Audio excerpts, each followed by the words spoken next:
कविता अपने माता पिता की बहुत लाडली थी। 3 बड़े भाइयों की बहन थी। कोई भी चीज मांगने पर उसी वक्त सामने हाजिर हो जाती। पूरे घर में रौब था उसका। पूरे परिवार और नौकरों पर राजकुमारी की तरह हुक्म चलाती थी कविता। स्कूल में भी पूरा रौब था उसका। बड़े घर की लाडली जो थी वह। ऐसे ही उसने कॉलेज में दाखिला लिया। उसके ठाठ बाट, बड़ी गाड़ी में आना जाना, हर दिन नया फैशन देखकर हर कोई उससे दोस्ती करना चाहता था। थोड़े ही दिनों में उसके बहुत से दोस्त बन गए। पूरे कॉलेज में उसकी अपनी ही एक पहचान थी। इन दिनों उसके घर एक रिश्ता आया।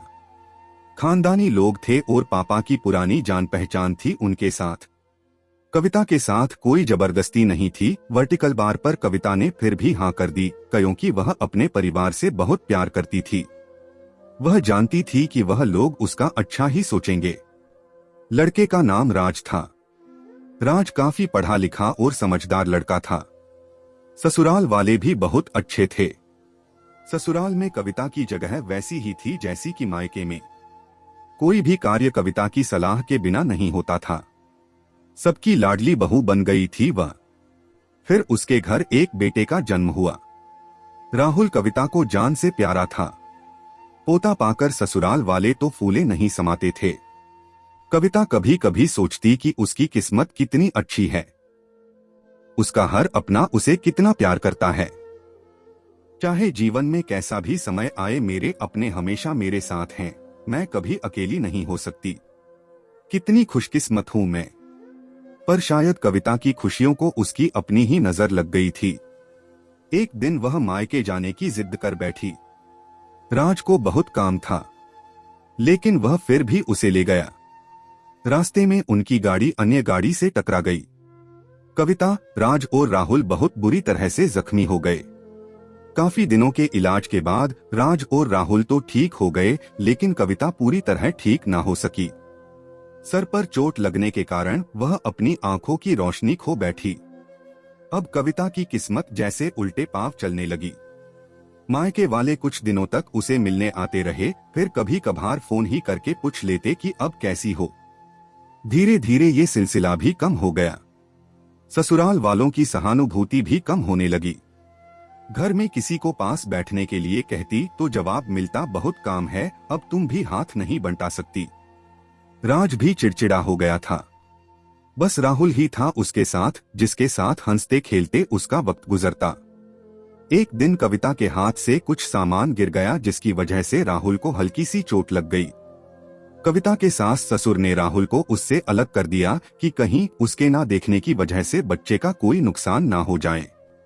कविता अंदर से टूट चुकी थी।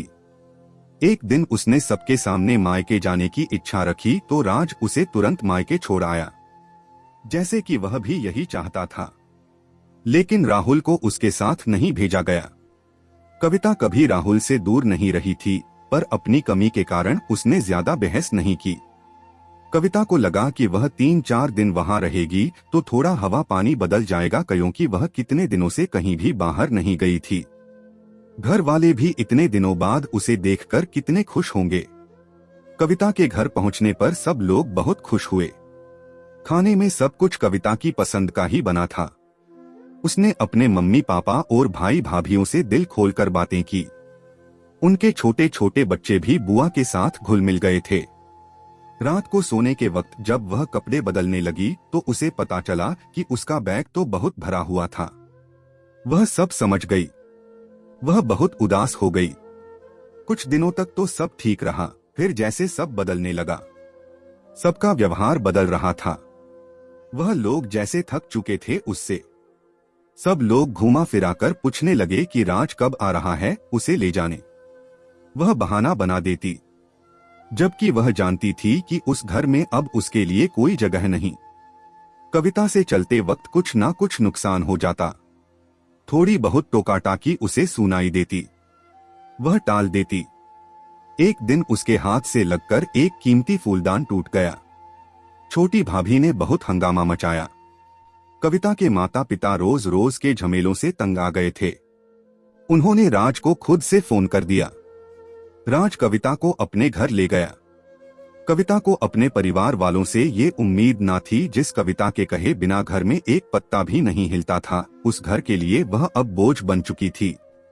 राज के साथ ससुराल आते वक्त वह बहुत खुश थी, क्योंकि वह अपने घर जा रही थी, अपने जिगर के टुकड़े राहुल के पास। परंतु यह खुशी भी कुछ पल की ही थी। सारा बंदोबस्त पहले ही किया हुआ था। कविता को सीधे ऊपर वाले कमरे में पहुंचा दिया गया। राहुल से दूर रहने की सख्त चेतावनी दी गई। एक काम वाली लता को उसकी जिम्मेदारी सौंपी गई, जो उसके खाने पहनने जैसी जरूरतों का ध्यान रखती।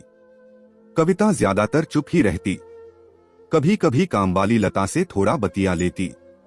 उसके जरिए राहुल का पता चल जाता। सबकी लाडली बेटी और बहू सबके लिए लाडली से बोझ बन चुकी थी।